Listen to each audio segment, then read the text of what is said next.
కానీ మనం తిన్న దెబ్బలు కానీ ఇంకెవరన్నా తగిలిండుంటే కనీసం ఒక పక్షం రోజులు కూడా నడిపేవారా అని అనిపిస్తుంది. మీరు చూశారు, ఒక రాష్ట్రానికి ముఖ్యమంత్రిగా చేసిన వ్యక్తి ఓడిపోగానే అసెంబ్లీలు కూడా లేకుండా వెళ్ళిపోయారు. ఓటమి అంత భయపడుద్ది మనిషిని. అలాంటిది మనకింత జనబలం ఉండి ఒక్క సీటు కూడా గెలుచుకోలేని పరిస్థితుల్లో ఏదో ఒకటి వస్తే ఆ వ్యక్తిని వాళ్ళు తీసుకెళ్ళిపోయి అలాంటి పార్టీకి 100% మనం స్ట్రైకింగ్ రేట్తో కొట్టడం చాలా చాలా అద్భుతమైన విషయం. 21 ఒకలా చూస్తే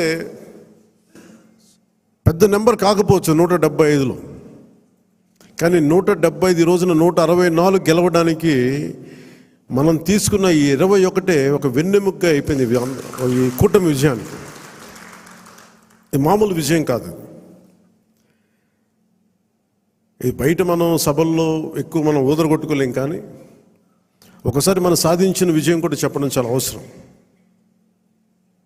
ఇది నా వ్యక్తిగతంగా నేను చాలా సందర్భాలు కొన్ని సినిమాల్లో ఏదైనా చేసినా కానీ నేను పెద్ద మాట్లాడిన, కానీ ఇది ప్రజలకు సంబంధించిన విజయం కాబట్టి ఒక మార్పు కోరుకుంటే కోట్లాది మంది ప్రజల రోడ్ల మీదకి వస్తారు. మనం చూసాం ఎంత నలిగిపోయామో మనందరం. ఇందాక పెద్దలు మనోహర్ గారు చెప్తున్నట్టుగా రోడ్డు మీదకి రావాలంటే భయపడిన సంవత్సరాలు అవన్నీ.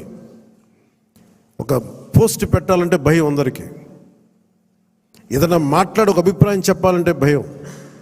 పచ్చి బూతులు తిట్టేయడం, ఇంట్లో చిన్నపిల్లల్ని పెద్దని చూడకుండా భయపెట్టేయడం, క్యారెక్టర్ అసాసినేషన్ కేసులు, సాక్షాత్తు ఒక పార్లమెంట్ సభ్యుడిని బంధించి మరీ తీసుకొచ్చి ఉన్నతాధికారుల చేత ఈ గుంటూరు ఈ సిఐడిదే ఆఫీస్లో ఆయన మీద పాశవికంగా ఆయన కొట్టించిన తీరు,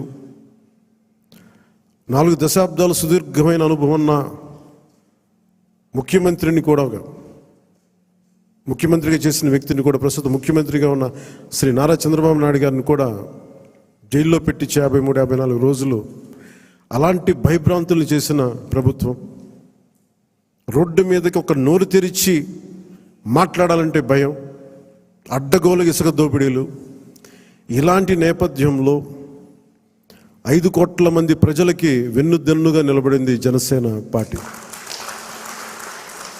రోడ్ల మీదకి రావాలంటే భయం వచ్చింది.